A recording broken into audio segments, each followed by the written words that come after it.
ദൈവമേ, അങ്ങയുടെ കാരുണ്യത്തിനൊത്ത് എന്നോട് ദയ തോന്നണമേ. അങ്ങയുടെ കാരുണ്യാഗ്രഹത്തിനൊത്ത് എൻ്റെ അതിക്രമങ്ങൾ മായിച്ച് കളയണമേ. എൻ്റെ അകൃത്യം നിശേഷം കഴുകിക്കളയണമേ.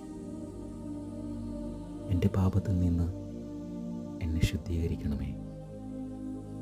എൻ്റെ അതിക്രമങ്ങൾ ഞാൻ അറിയുന്നു. എൻ്റെ പാപം എപ്പോഴും എൻ്റെ കൺമുൻപിലുണ്ട്. അങ്ങേക്കെതിരായി, അങ്ങേക്ക് മാത്രമെതിരായി ഞാൻ പാപം ചെയ്തു. അങ്ങയുടെ മുൻപിൽ ഞാൻ തിന്മ പ്രവർത്തിച്ചു. അതുകൊണ്ട് അങ്ങയുടെ വിധി നിർണയത്തിൽ അങ്ങ് നീതിയുക്തനാണ്. അങ്ങയുടെ വിധിവാചകം കുറ്റമറ്റതാണ്.